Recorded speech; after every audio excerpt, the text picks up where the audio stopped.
अब इसमें बहुत बड़ी शाही प्लान है। शाही प्लान मतलब अमित शाह का प्लान। क्या इसमें अब लोग मजाक में उड़ा रहे थे कि ईडी आ गई, नारकोटिक्स ब्यूरो आ गई, आ गया, सीबीआई आ गई, तो क्या एनआईए भी आएगा? हमने उस समय भी कहा था कि यदि लिंक एनआईए का जुड़ेगा तो एनआईए भी आएगा। कल देर शाम सूत्रों के मुताबिक एक बड़ी बैठक हुई है गृह मंत्रालय की भी, बड़े अधिकारियों की भी, कि क्या इसमें अब एनआईए को भी लगाने की जरूरत है। लोग मजाक, ये जो वल्चर गिरोह हैं, जो पत्रकारिता के जो वल्चर गिरोह हैं, जिनने टीवी टीआरपी के लिए इतने दिनों तक गंध मचाया है, उन्होंने इसका मजाक उड़ाया। राजदीप सरदेसाई ने रिया चक्रवर्ती के इंटरव्यू करके अपराधियों को बचाने की साजिश रची, और सिर्फ उसको रिया को बचाने की साजिश नहीं थी, इसमें बड़े बड़े बॉलीवुड के खिलंदरों को बचाने की साजिश थी। हम बड़ी खबर कल देर रात टाइम्स नाउ को हाथ लगी थी, और उसके बाद से ये खबर अब तैरने लगी है कि बड़े पैमाने पे छापेमारी मुंबई और गोवा में हो रही है, बड़े बड़े फिल्म स्टार के नाम आने लगे हैं। तो क्या उन्हीं को बचाने के लिए राजदीप सरदेसाई ने एक घटिया खेल खेला था? तो कल राजदीप का पोल एक उसी के टीवी चैनल पर उसी के सामने कैसे खुली, कैसे बताया गया कि इस गिद्ध ने, इस राजदीप जैसे घिनौने गिद्धों ने ना सिर्फ पत्रकारिता के पेशे का के साथ खेल किया, लोकतंत्र के चौथे स्तंभ को कैसे घुन के रखाया। वो कौन से फैमिली हैं, पत्रकारों की फैमिली, जो भी इसमें फंसने वाली है। अंग्रेजी दांव पत्रकारों की एक बड़ी फैमिली है जो इसमें फंसने वाली है। राजनेताओं की एक बड़ी फैमिली है जो इसमें फंसने वाली है। प्लान, मैं शाही प्लान समझता हूं, तो आप समझ जाते हैं कि शाही प्लान का मतलब क्या है। और जब तक अमित शाह हैं, मोदी तो अब सतही ऊपरी मार मारते हैं, भीतरी मार एक कहा जाता है कि भीतरी मार बहुत महत्वपूर्ण है। और बेईमानों और धूर्तों को अब मोदी भीतरी मार नहीं मारे। मोदी का काम अब जो है चीजों को खिलाना है, और अंदर से चोट मारने के लिए उन्होंने रख दिया है अमित शाह को। टाइम्स नाउ के जो सूत्र ने बताया है, उसमें सैफ अली खान की बेटी का नाम आ रहा है कि सैफ अली खान की बेटी जो है सोहा अली खान समेत इस मामले में ये पता चला गया कि डिजाइनर सिमोन खंबोटा और कुलप्रीत सिंह, ये 3 नाम जो है ये सामने आ चुके हुए हैं। और कई नाम जो है संदेह में है कि बॉलीवुड के कई बड़े स्टार हैं जो ड्रग्स माफिया के साथ जुड़े हुए हैं। पत्रकारिता की कई बड़ी फैमिली जो है उसका इन्वॉल्व है। We heard gunshots and Parliament had been attacked by terrorists. One of our first reactions was my cameraman said, "Sir, चलिए." I said, "चलिए कहाँ? यहाँ रुकना है." I told him actually close the gate of Parliament, get that guard to close the gate, which they were about to do. Why? So that no other channel could enter. So that एक बार हमारी story, those days there were fewer channels also. I said, यार ये story हमें करनी है, आप मजा करो. Wine forgotten, kebabs forgotten. It was a great day. You know, we are like vultures. We feed on these moments. सोचिए, जो खुद को वल्चर कह रहा हो, अब जो अपने बारे में वल्चर कह रहा हो खुद को, वी आर वल्चर, मतलब उसने, वो तो खुद वल्चर है ही, उसने पूरे पेशे को वल्चर बना दिया। और आप एक चीज देखिए, जिस देश के ऊपर जिस देश की संसद पे हमला हो रहा था, ये आनंद मना रहा था, और ये कह रहा है कि जब संसद पे हमला हुआ तो मैं पार्लियामेंट गया, ये कह रहा है कि संसद पे हमला होने लगा, गोलियां चलने लगी, और हम शराब और कबाब भूल गए।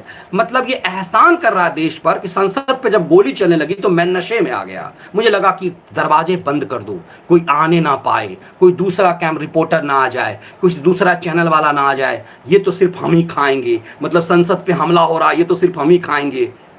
सोचिए, अब ये सोचिए, ये परसेप्शन बनाते हैं आपके देश के, ये परसेप्शन आज भी बना रहे हैं। टीवी टुडे, इंडिया टुडे पर ये बड़े पद पे है, और आज भी आपके देश का परसेप्शन यही राजदीप सरदेसाई जैसे पत्रकार सदियों सर बनाते रहे। ये संसद घूस कांड एक आया था कि जिसमें टेप जो है सांसदों की खरीद फरोख्त का मामला सामने आया था। उस मामले में इसके पास एक स्टिंग ऑपरेशन जो है इसे उपलब्ध कराया, इसको स्टिंग कराया गया इसने, और उसे ये खा करके बैठ गया। मतलब इसने स्टिंग किया कि अमर सिंह और इन तमाम लोगों का, कि कैसे बीजेपी के सांसदों को खरीदा जा रहा है, और ये इसको इसकी स्टिंग इसने स्टिंग किया और स्टिंग के सीडी को दबा लिया इसने, क्योंकि इसी के पास था, इसने दबा लिया। क्यों? ये पैसा खा गया अमर सिंह और इधर उधर से ये आरोप लगे, और बाद में जब इससे कहा गया कि तुमने जो स्टिंग किया वो टीवी पे दिखाओ, तो इसने टीवी पे दिखाया नहीं। तब जाकर के सांसदों ने, बीजेपी के सांसदों ने वो संसद के अंदर में वो बैग खोल दिया कि किस तरह से उन्हें पैसे दिए गए, 1-1 करोड़ रुपए, 1.5 करोड़ रुपए कैसे दिए गए सांसदों को ताकि वोटिंग की जाए। मतलब इन लोगों का धंधा, इनका क्या रहा लगातार। बाद में जाकर के इसने टीवी पर दिखाया, और जब इससे बेशर्मी, इसके बेहायापन के लिए पूछा गया तुमने कौन सी पत्रकारिता की, तो कह रहा कि हम तो बस फैक्ट चेक कर रहे थे। जब तुमने पर कोर्ट का कंटेम्प्ट PIL फाइल हो चुकी है, कोर्ट ने अटॉर्नी जनरल से जवाब मांगा है। चलिए, ये बिग ब्रेकिंग है, और इस मामले में जो है मुझे लगता है कि राजदीप से पूछताछ होनी चाहिए, और पूछताछ सिर्फ ऐसे नहीं पूछताछ होनी चाहिए, पूछताछ एकदम पुलिसिया स्टाइल में होनी चाहिए राजदीप जैसे पत्रकारों से। और मुझे लगता है इन लोगों को यदि बंद करके बढ़िया से बर्फ पे लिटाया जाए तो ये बहुत सारे चीज़ जो इन लोगों के पास बहुत सारे राज हैं, तो मुझे लगता है कि एजेंसियों को इन सबको बर्फ पे लिटा करके इनसे अच्छे से सवाल किया जाना चाहिए। अब ये सोचिए कि ये आदमी किस लेवल का था। ये आदमी नहीं, सिर्फ पर्टिकुलर किसी पे मत जाइए, ये वो दौर कैसा था, और कैसे पेटीकोट सरकार ने कैसे कैसे पत्रकार पैदा किए थे, कैसे कैसे पत्रकार, प्रणय राय ने कैसे कैसे अपने चेले पैदा किए थे, कि उन चेलों ने उसके देश के संसद पे हमला हो रहा है और वो कह रहा है कि हमारे लिए वो जश्न का समय था कि हमारे पास इतने शॉट्स आ रहे थे। दरअसल वी आर वल्चर, हम वल्चर हैं जो गिद्ध, और हम मांस नोच लेते हैं दरअसल। और ये आजकल TRP पे ज्ञान दे रहे हैं, ये आजकल राजदीप सरदेसाई TRP पे ज्ञान दे रहा है, ये विनोद कापरी TRP पे ज्ञान दे रहा है, जिसने पूरी टीवी पत्रकारिता को सांप छुछुंदर बना दिया। ये बेशर्मों बेहायों की टीम जो TRP पे, इन लोगों को ऐसी भाषा का प्रयोग इन लोगों के पास करना चाहिए। बॉलीवुड क्यों शिवसेना के साथ खड़ी हो गई है? बॉलीवुड को लगता है कि शिवसेना उसे बचा लेगी, जब शिव सैनिक खुद नहीं बच पा रहे हैं।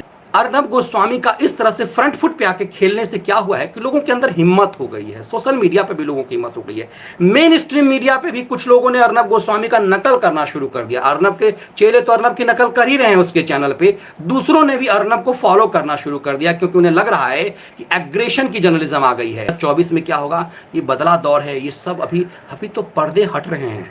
2014 में जब चुनाव हुआ और बीजेपी जीत गई, नरेंद्र मोदी की सरकार बन गई, बीजेपी अकेले दम पे जब सत्ता में आ गई, तो 2019 में यही राजदीप सरदेसाई और इस गिरोह ने ये बताना शुरू कर दिया, ये कहना शुरू कर दिया कि अब पहले वाला जो है लहर मोदी का नहीं है, लेकिन उससे बड़े बहुमत से हुआ है, क्योंकि इन्हें ज़मीनी हकीकत नहीं है। वल्चर गिद्ध जो है मरे हुए मांस अभी खा रहे हैं, इन्हें खाने दीजिए। इन सब ये बहुत अच्छा है कि शिव सैनिकों ने वहाँ सरकार बनाई, ऐसी पार्टी का, गुंडों की पार्टी का, जिसका जो गुंडागर्दी के बल पे, आतंक के, पहले लोगों को अच्छा लगता था। शिव सैनिकों की उत्पत्ति किस तरह से हुई? अमिताभ बच्चन जो जिस तरह से अपने फिल्मों में जो जिस तरह का रोल करते थे, जो बाहुबलियों का रोल करते थे, जो यंग मैन का रोल करते थे, दरअसल उस समय शिव सैनिकों ने यही प्रथा अपनाई थी कि सत्ता से, सरकार से, पुलिस से जो काम नहीं हो रहा है वो शिव सैनिकों के गुंडे करा लेते थे।